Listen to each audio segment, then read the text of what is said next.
Journey gave us anthems that defined generations, but behind the music was betrayal, broken trust, and battles no one saw coming. This isn't the polished story the world remembers. This is the real reason Journey fell apart. A superstar wears out. By the mid-80s, Journey was unstoppable. Escape and Frontiers had turned them into rock royalty. But fame is never free. Steve Perry had stepped into a solo career, releasing Street Talk, which only deepened the divide between him and his bandmates. Behind the scenes, recording their 1986 album Raised on Radio was anything but a celebration. Perry was battling grief after losing his mother, and he carried the weight of holding the band together. To the outside world, Journey was at the top of their game, but inside the studio, it was tense, fragile, and on the verge of breaking.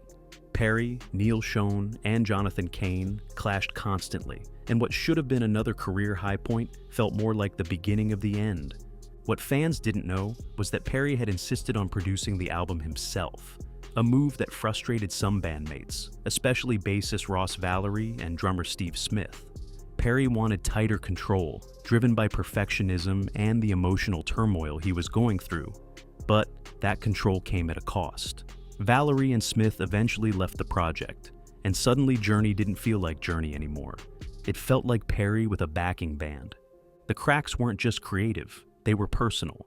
Perry's voice, the very instrument that carried the band, was under strain. He'd been pushing himself for years without rest, and the exhaustion showed. Friends close to him described a man burning out, torn between duty to his band and the heavy grief weighing him down. Meanwhile, Neal Schon was restless. He wanted to explore new sounds, jam freely, and keep the band moving forward. But Perry's slow, perfectionist pace clashed with Schon's desire for momentum. Jonathan Cain was stuck in the middle, sometimes siding with Perry, sometimes with Schon, adding more fuel to the silent war. By the time Raised on Radio hit the shelves, the album sold well, but the spirit of the band had already been broken. What the world celebrated as another success was, inside, a ticking time bomb. Perry was more isolated than ever, and Schon was already looking elsewhere for creative freedom. The fans only saw the triumph. They didn't see the grief, the tension, or the exhaustion, slowly draining the man at the center of it all. But that was only the first crack in the foundation. No hip, no tour, no band. As the years rolled forward, Perry's health became a silent enemy.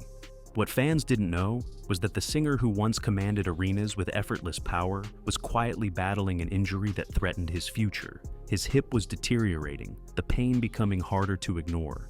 Doctors urged surgery, but Perry hesitated. Surgery meant risk.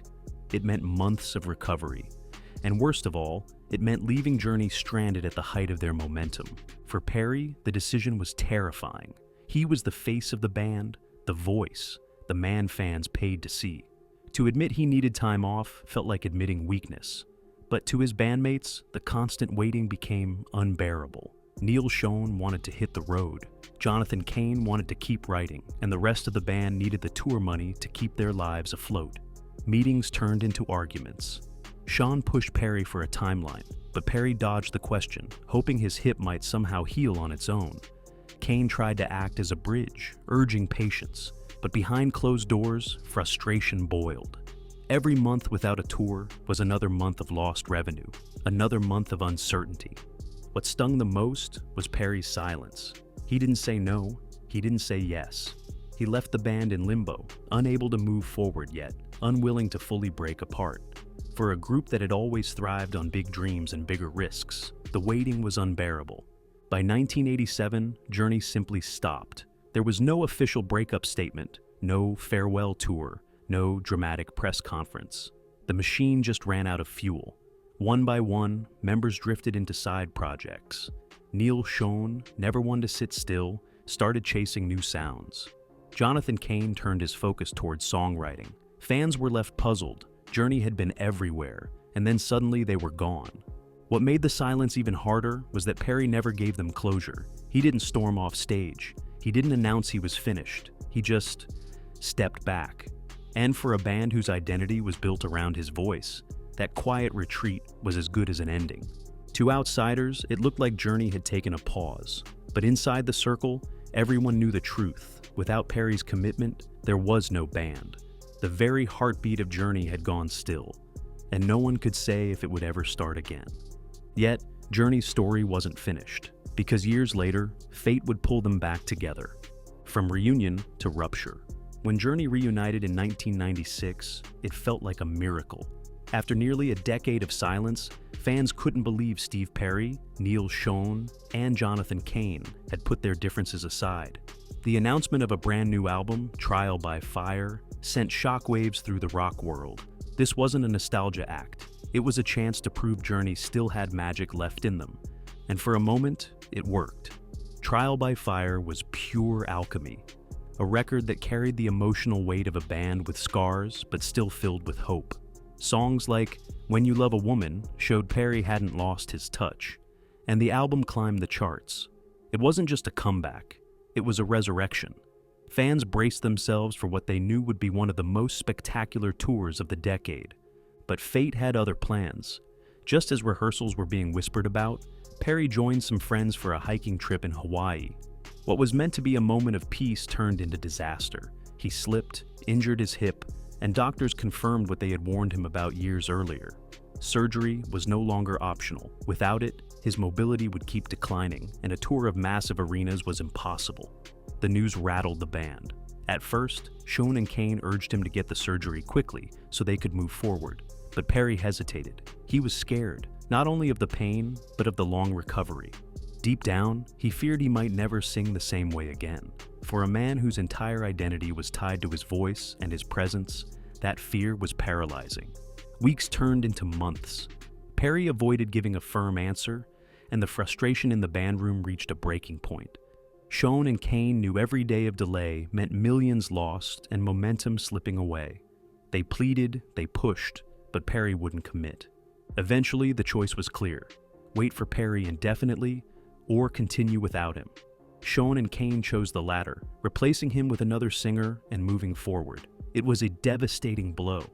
Perry had been the voice of Journey, the soul of their sound, and yet the machine had to keep running. The 1996 reunion, which had begun as a fairy tale, ended in heartbreak. What was supposed to be a triumphant rebirth turned into Perry's final chapter with the band. He didn't walk away in anger. He simply stayed behind, locked in fear, uncertainty, and the quiet knowledge that his era had ended. And from that moment on, Journey would never be the same. Power plays behind the music.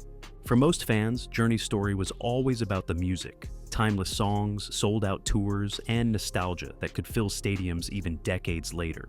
But by 2020, the band's legacy was no longer just about melodies and memories. It was about lawsuits, power grabs, and betrayal at the highest level. Neal Schon, the fiery guitarist who had been there from the very beginning, shocked fans when he accused two longtime members, bassist Ross Valory and drummer Steve Smith, of attempting what he called a corporate coup. According to Schon, they had tried to take control of the band's business entity, cleverly maneuvering behind the scenes to push him and Jonathan Cain out of financial decision-making. The accusations hit the press like a bombshell. Valory and Smith weren't just sidemen. They had been part of Journey's DNA for years. For fans, it was unthinkable. Bandmates scheming in boardrooms, not rehearsals, trying to seize legal ownership of the very name, Journey.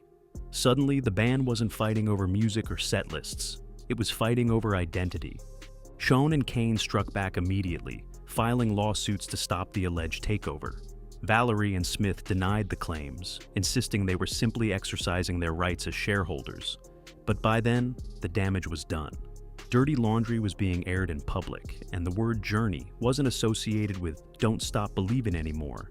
It was attached to legal briefs, lawyers, and headlines filled with words like fraud and conspiracy. Fans who once debated their favorite album were now debating legal filings. Could the band survive such a split? Would Journey even exist if the courts ruled against Schon and Cain? For a while, it looked like the story might end not with a farewell tour, but with a courtroom battle. In the end, the lawsuits were settled out of court. Valory and Smith quietly exited, their decades of history with the band ending not in applause, but in signatures on legal documents. Schon and Cain retained control, but the scars were permanent. The band that once stood united on stage was now fractured by distrust, power plays, and wounds that would never fully heal.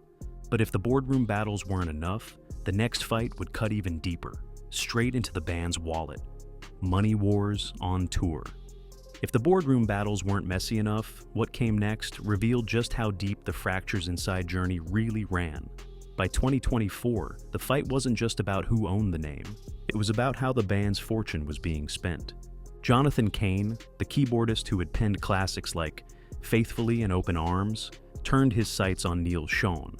In a lawsuit that stunned fans, Cain accused Schon of reckless overspending, burning through the band's finances on lavish hotel suites costing upwards of $10,000 a night, private jets, and endless luxury perks. For Cain, this wasn't rock star living. It was financial sabotage. Schon didn't take the accusations lightly. He fired back, claiming that Cain was the one who had brought unnecessary drama into the band, pointing to Cain's highly publicized involvement in politics through his wife, Paula White, a former spiritual advisor to Donald Trump. Schon argued that Cain's distractions and public affiliations had damaged Journey's brand, and if anyone was hurting the band's future, it wasn't him. The feud turned brutal. Statements from both sides leaked to the press, painting a picture of two men locked in a power struggle where money was the weapon. Cain argued for financial responsibility. Schon argued for the freedom to live like the global rock stars they were. Neither side was willing to budge.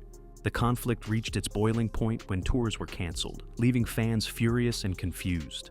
What should have been nights filled with anthems and nostalgia turned into silence, refunds, and headlines about court-ordered mediators stepping in. Instead of celebrating decades of success, Journey was drowning in legal bills and finger-pointing. For fans, it was heartbreaking. This was the band that told the world not to stop believing, now stopping in its tracks over lawsuits and bank statements. The image of unity on stage was shattered by accusations of greed behind the curtain. And as the financial war raged, whispers began to grow louder online. Rumors about blocked reunions, silenced voices, and band politics spilled into public view, sparking yet another firestorm that threatened to engulf Journey's legacy. But the next chapter wouldn't be fought in courtrooms or bank accounts. It would explode on social media for the entire world to see. Spirits, glory, and blocked returns. As if lawsuits and financial feuds weren't enough, the drama soon spilled into a new arena: social media. In 2023, whispers began circulating that Greg Rowley, the legendary founding keyboardist who gave Journey its early Santana-influenced edge, was being kept from rejoining the band for their anniversary tour. Fans were ecstatic at the idea of Rowley returning to the stage alongside Neal Schon. For many, it felt like the perfect chance to bring the band back to its roots, a way to heal wounds and celebrate the legacy that had started it all. But then the rumors took a darker turn. People began claiming that Jonathan Cain and current frontman Arnel Pineda had secretly blocked Rowley's return. The speculation exploded online. Message boards, fan groups, and Twitter threads lit up with accusations, theories, and even personal attacks. Cain, already under scrutiny for his political ties, was painted as a gatekeeper protecting his role in the band. Pineda, the voice who had carried Journey into a new era since 2007, was suddenly accused of protecting his own spotlight. Arnel Pineda had had enough. He took to Twitter to defend himself, denying any involvement in keeping Rowley out and expressing visible frustration at being dragged into yet another band controversy. "I have nothing to do with politics in this band," he wrote, echoing the exhaustion of a man stuck in the crossfire of a feud that began long before he ever joined. His tone wasn't just defensive, it was weary. After years of proving himself to fans who still compared him to Perry, Pineda now found himself accused of betrayal in a drama that wasn't even his. For fans, the whole ordeal was a gut punch. Instead of celebrating the possibility of a magical reunion, they were watching their favorite band fracture yet again. This time, in real time, with rumors, denials, and frustration playing out on their phone screens. The dream of harmony, both musically and personally, seemed further away than ever. Every potential reunion was clouded by politics, egos, and the same question that had haunted the band for decades. Could Journey ever truly move forward without tearing itself apart? And as the dust settled, one truth became undeniable. The The story of Journey was no longer just about music. It was about survival, lessons in legacy and survival. Looking back, it's easy to think Journey's breakup was a single moment, a dramatic explosion that ended everything. But the truth is far more complicated. Journey didn't collapse all at once. They unraveled slowly, piece by piece, under the weight of grief, fragile egos, financial disputes, and decisions that no one wanted to make. Steve Perry's hesitation, Neal Schon's relentless drive, Jonathan Cain's balancing act. It was a recipe for conflict from the start. Add in the power struggles of later years, lawsuits between men who had once shared stages and dreams, and public rumors that fanned the flames, and you begin to see the real story. Journey's breakup wasn't just about music. It was about the human condition, about how even the most successful, beloved groups can't escape the same battles we all face: trust, loyalty, money, and fear of losing what we love most. And yet, here's the paradox. Despite everything, despite Perry's departure, the boardroom battles, the canceled tours, and the endless feuds, Journey never truly died. The songs outlived the drama. Don't Stop Believin' is still sung in stadiums. Faithfully Still makes couples hold hands at weddings. Separate Ways still blasts through speakers and pulls people back to a time when rock felt unstoppable. That's the strange beauty of Journey's legacy. The men who built it may not always stand side by side anymore, but the music they left behind belongs to the world now. It can't be destroyed by lawsuits. It can't be silenced by rumors. And it can't be undone by fractured friendships. If anything, the drama makes the music feel even more human. Behind every soaring chorus is the reminder that these weren't superheroes. They were people. People who loved, fought, grieved, and failed just like the rest of us. So, the next time you hear that opening piano line of Don't Stop Believin', remember this. Journey's story was never about perfection. It was about survival. And maybe that's why, even after everything, the music still carries a power no lawsuit or feud could ever touch. If you enjoyed uncovering the hidden side of Journey's breakup, there's so much more waiting. Subscribe to Backstage Melody and join us as we reveal the untold stories, secrets, and legends behind the music you thought you knew. Don't miss the next chapter, because the truth behind the hits is always more dramatic than the song itself.